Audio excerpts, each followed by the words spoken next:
The United States is moving closer to a constitutional crisis as the Trump administration refuses multiple court orders, while the president vows to take revenge on political enemies and escalates his attack on the press.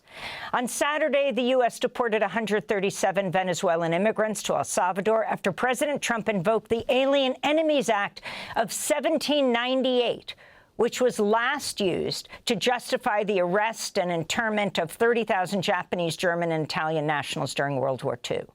Meanwhile, Colombia student protest leader Mahmoud Khalil remains locked up in an ICE jail in Louisiana for taking part in student protests against Israel's war on Gaza. A second Colombia student protester has also been arrested. On Friday, President Trump spoke at the Department of Justice and threatened to take revenge on his political enemies. Our predecessors turned this Department of Justice into the Department of Injustice. But I stand before you today to declare that those days are over, and they are never going to come back. They're never coming back. So now, as the chief law enforcement officer in our country, I will insist upon and demand full and complete accountability for the wrongs and abuses that have occurred. In a moment, we'll be joined by Democratic Congressmember Jamie Raskin of Maryland. But first, let's turn to a part of his response to Trump's speech. Raskin spoke outside the Department of Justice Friday. In the 18th century, the American Revolution overthrew the kings, the lords, and the feudal barons to establish a nation where we would have a nation where all would be equal under the law. As Tom Paine put it, in the monarchies, the king is law, but in the democracies, the law is king. But amazingly, we now have a president in the 21st century who believes he's a king, and he believes that the king is the law once again. The first 7 weeks of this radical experiment in neo-monarchism has been a disaster for the rule of law, and for the Constitution, and for the First Amendment. There have been 120 federal cases filed against Donald Trump all over the country, and he has lost already in more than 40 courtrooms across the land where temporary restraining orders and preliminary injunctions have been issued against his lawless attack on the Constitution. That was Congressmember Jamie Raskin of Maryland speaking outside the DOJ on Friday, responding to Trump's speech. He's joining us now from Tacoma Park, Maryland. Congressmember Raskin is the top Democrat on the House Judiciary Committee and a former constitutional law professor. During Trump's first presidency, Raskin served as a floor manager and the Democrats' lead prosecutor for Trump's second impeachment after the January 6th Capitol insurrection. He was also a member of the House January 6th committee investigating the Capitol insurrection. In January, Biden gave preemptive pardons to Raskin and other members of the January 6th House committee. Earlier today, President Trump claimed the pardons are invalid because he said they were done by autopen. Congressmember Jamie Raskin, welcome back to Democracy Now! Why don't we start there? With President Trump saying all the pardons that he issued that were done by autopen are invalid. That would include you. Your response. First of all, thank you for having me, Amy. And that was the first time I got to hear a clip from our press conference. What you couldn't hear there was the constant berating and heckling of mega counter-protesters who showed up.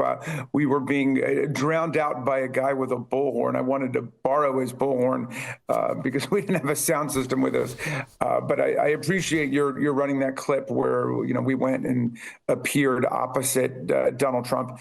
But I had not seen that Donald Trump is claiming that the pardon rendered by President Biden was somehow illegitimate because of the kind of pen that was used.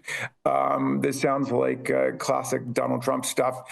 The pardons, of course, were necessary because of Trump's promises to prosecute Benny Thompson and Liz Cheney less so the rest of us, but they'd already made their moves against Liz Cheney. And I have no reason to think that those are not valid any more than the humiliating and atrocious pardons that Donald Trump gave to nearly 1,600 insurrectionists, including violent felons who viciously attacked our police officers on January 6th. So if you can talk about this almost unprecedented speech. It is very rare for a president to go to the Department of Justice and give a speech like this. I think Clinton did around some anti-crime bill, which when many would dispute was actually an anti-crime bill. Obama went to say goodbye to the Attorney General. But to give an hour address, naming names of targets, talking about the press as enemies of the people, if you can respond overall to what he said.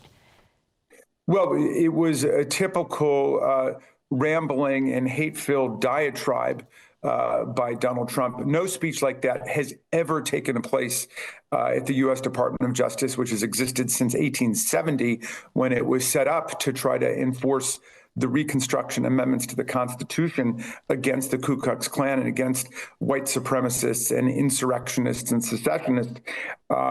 But nobody has ever taken a sledgehammer to the traditional boundary between independent criminal law enforcement on the one side and presidential political will and power on the other. But here, Trump made it clear that he views these people as his lawyers. They are reporting to him according to his corrupt unitary executive theory, and far from staying out of the business of deciding who will be prosecuted and who will be let go. He's going to superintend the whole machinery of the Department of Justice. I want to go to a clip from President Trump speaking at the Department of Justice. I believe that CNN and MSDNC, who literally write 97.6% bad about me, are political arms of the Democrat Party. And in my opinion, they're really corrupt and they're illegal. What they do is illegal. These networks and these newspapers are really no different than a highly paid political operative.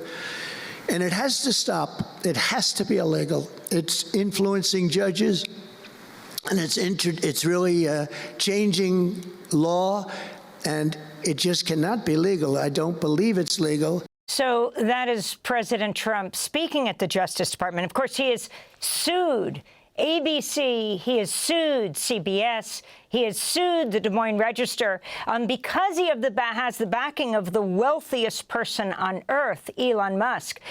He could do endless lawsuits, and whether or not they win, that's not the point. But he could just wipe out one news institution after another, Congressmember Raskin.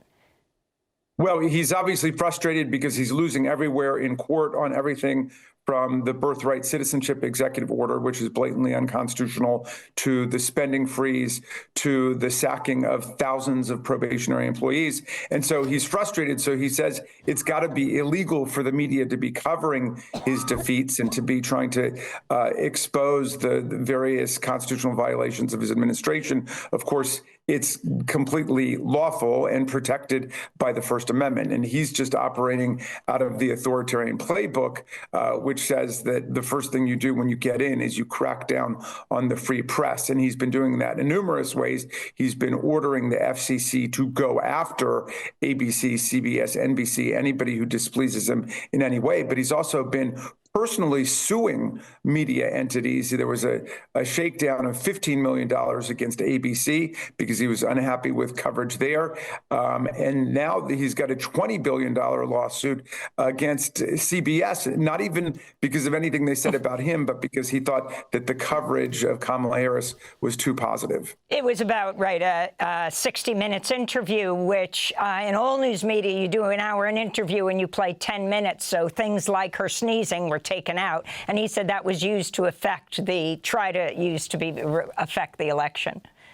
Of course, Fox News operates completely as an ideological arm of the Republican Party and of the Trump cult. And there's nothing unconstitutional about that. It's totally fine for a newspaper entity to be endorsing Harris or Trump or what have you. So he's just absolutely confused on the point.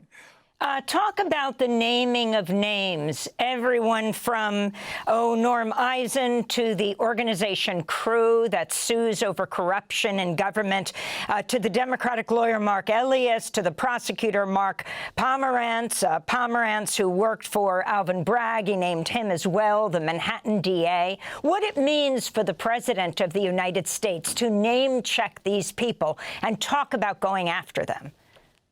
Well, Trump has embarked upon exceedingly unpopular policy moves, including, an $888 billion cut to Medicaid, increasing attacks on Social Security coming from Elon Musk, a gutting of federal departments and agencies promoting environmental protection, promoting health research, promoting anti-disease campaigns.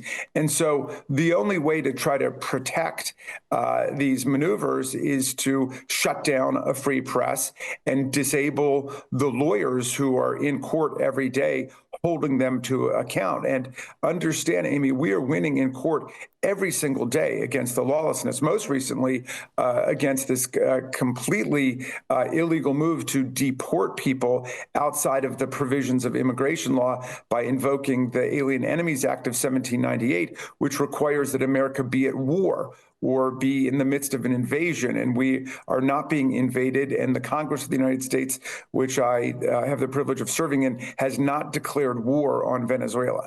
So let's go into that. Trump invoking that 18th century law in order to deport Venezuelan nationals from the United States. On Saturday, they flew, the Trump administration, more than 260 immigrants, including 130 people accused but not convicted of being a member of the Venezuelan gang Tren de Aragua, which Trump has labeled a terrorist organization.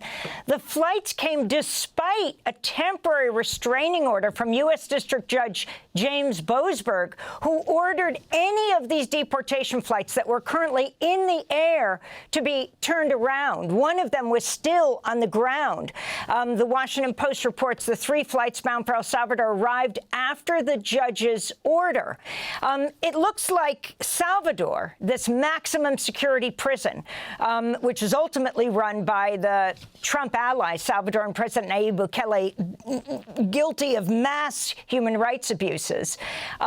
It looks like this judge is holding a hearing today about why they disregarded his ruling. Can you talk about the significance of this? The same thing happened with the Brown University professor, the kidney doctor, who was sent back despite the judge ruling she should be allowed to at least her case be heard, and she should not be deported. James Boasberg is an excellent judge in the District of Columbia, federal judge. He's also very conservative, and this is a pattern we note now that it goes across Democratic and Republican appointees. The same with, a bunch of prosecutors who have resigned rather than participate in a corrupt scheme like the effort to absolve and exculpate Mayor Adams. But Boasberg's order was completely flouted and violated by the Trump administration and by the president of El Salvador, who gloated and basically mocked the judicial order online, saying, oopsie, too late. And I think that was retweeted by, I think it was Elon Musk who retweeted it with some glee. But look, you're messing with federal court judges who intervene in a situation like this only when they believe there is imminent harm to people being threatened and when they think that there is a probable likelihood of success on the merits of the case. And I think it was shown to his satisfaction that there was all kinds of imminent harm being threatened by these deportations outside of the immigration law system that we've got by invoking the Alien Enemies Act from 1798, which was last used during World War II to round up Japanese and Japanese American citizens in the internment. So I don't know. It'll be very interesting to see what Judge Boasberg does at this point, because as the president of El Salvador, the corrupt and human rights violating president of El Salvador said, oopsie, too late, when it was very clear that they had the order to bring those people back and let them go through the normal process. We have no idea who was part of the contingent being deported. And Rubio, the Secretary of State, retweeted the oopsie. Now, I want to ask you about Mahmoud Khalil. There have been mass protests across the country for this Palestinian graduate student who is here on a green card, his wife 8 months pregnant. She is a U.S. citizen, to be released. Can you talk about what's happened to him? He's now still in Louisiana ICE detention. What you're calling for? Well, we're calling for respect for the rule of law and for the First Amendment and for due process, and nothing more than that. I would hope, I would assume that people who support the freedom of speech and due process would be saying this is a completely unacceptable situation. First of all, when he was picked up, they were saying that he had a student visa, which he did not. He's a permanent resident, a green card holder who has all of the same First Amendment rights that a U.S. citizen has. And so you can disagree with his speech. You can agree with his speech, but in any event, he was picked up for his speech, not given due process under our immigration law system, and then deported and taken out of state. And that's just an intolerable situation. And if it can be done to him, it can be done to every other permanent resident. And indeed, because he's never been charged with anything, there have never been criminal charges, and he's not being charged with anything now, it creates danger for everybody, both non-citizens and citizens alike. And of course, that's the history of this, Amy. If you go back to the Alien and Sedition Acts from the 1790s, Thomas Jefferson was able to observe, along with other people who were the targets of the Alien and Sedition Acts, that the attack on immigrants very quickly becomes an attack on citizens, as the incumbent party thinks that they're absolutely invulnerable and they can jail people and prosecute people just for being in the political opposition. So can you talk about some of the things you're calling for?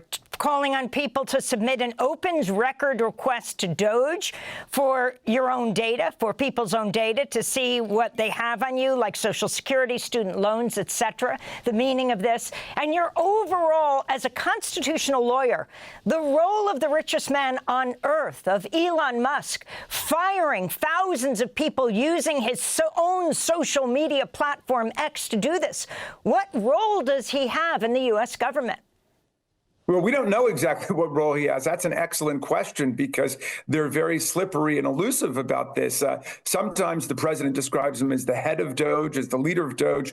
In court, they've said he's not involved in an administrative capacity with DOJ. He's just an advisor to the president. So we'd like to know. We did get this victory in court last week, where a federal judge determined that DOJ is a federal agency and they cannot slime away from that reality. It is a federal agency. That means that they are subject to FOIA and to the Privacy Act. And I immediately sent in a request for all of the private records of mine, private data of mine that DOJ has. And we, under FOIA and under the Privacy Act, we all have that right to find out what information they've got from Social Security, from the Department of Education, if there's college loans, if there's military service, whatever it might be. All of that belongs to the people since the Privacy Act of 1974. So I sent it in. I put it up online. I think more than 8,000 or 10,000 people have followed. And we're going to launch a campaign